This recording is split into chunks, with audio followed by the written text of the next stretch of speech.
Dizem que só há um lugar mais assombroso do que um cemitério à noite. Uma igreja à noite.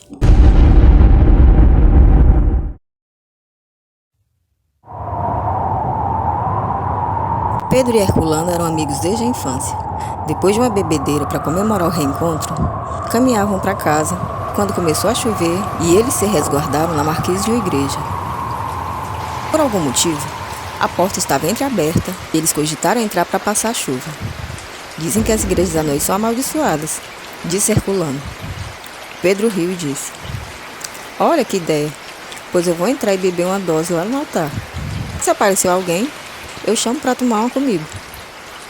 Herculano, ao ouvir isso, não gostou nada da chacota com suas crenças e o corrigiu.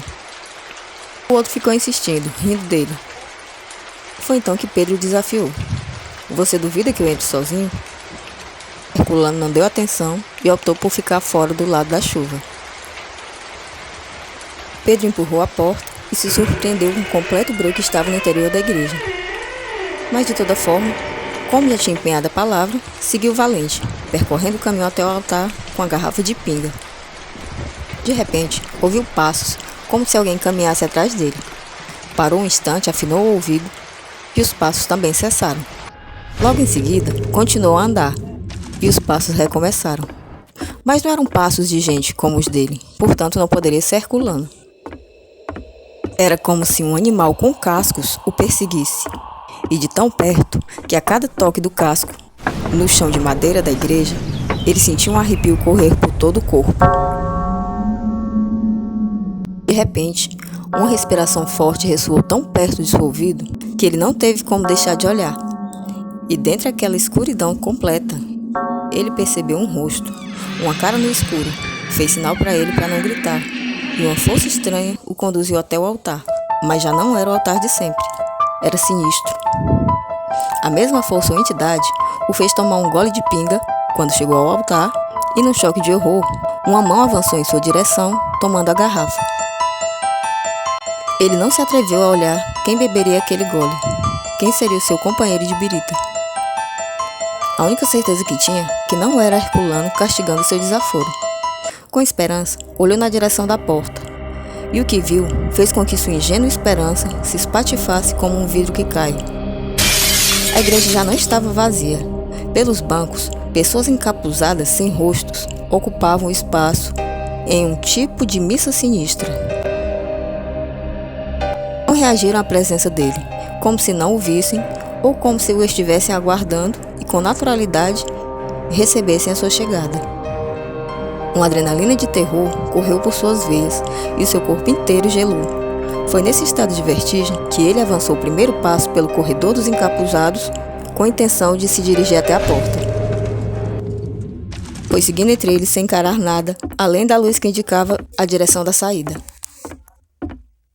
Porém, ao se aproximar o suficiente, viu que não se tratava de uma saída, e sim de um vitral. Ainda mais apavorado, olhou em volta. Os encapuzados continuavam indiferentes à presença dele. Suando frio, ele olhou as paredes procurando um santo para quem rezar, mas não havia nada além da escuridão. Eis que uma voz se fez ouvir. Filho amado, eis-me aqui. É por pessoas como você que eu existo. A voz ecoou na igreja inteira. O homem caiu de joelhos, em lágrimas, crendo estar na presença do divino, mas um cheiro de enxofre tomou conta de tudo, causando-lhe náuseas. E a mesma voz, agora encarnada diante dele, disse: levanta-te. Quando ele olhou, viu com a clareza de um delírio, diante de si, a figura de Satã, e a mesma mão que no altar bebeu uma dose, lhe devolveu a garrafa. Sou generoso com quem me serve, disse a voz cavernosa outra vez. Deus é maior, respondeu outra voz, saída de outro ponto da igreja, que ele mesmo não podia identificar de onde era. O demônio então bufou de ódio. Disse outra vez: sou impiedoso com quem me desobedece e com quem me desafia. Deus é maior, disse outra vez Herculano, escondido na sacristia. Os encapuzados se agitaram e começaram a procurar a origem daquela voz.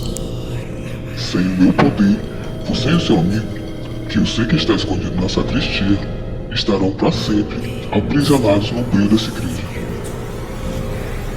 Deus é maior.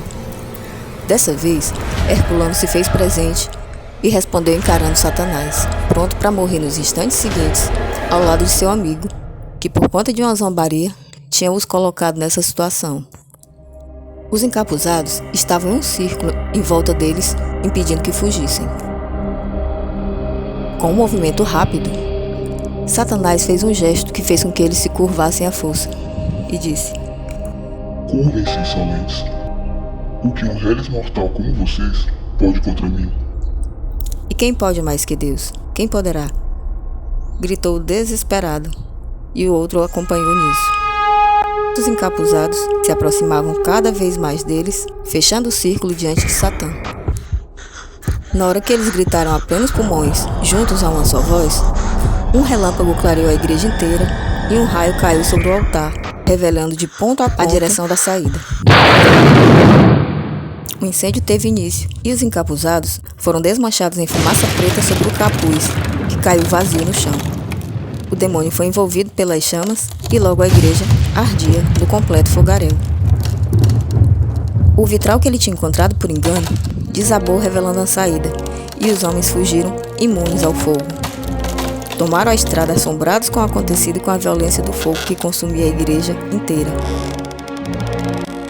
Dias depois, não restava nada além de escombros e uma garrafa de pinga, com a imagem de Jesus de Nazaré. Esses dois objetos foram os únicos a resistirem intactos à violência do fogo. A aposta? Bem, ele perdeu a aposta, mas não o amigo. Pensando assim, deu-se por satisfeito, deu-se por vencedor. Um vencedor decidido a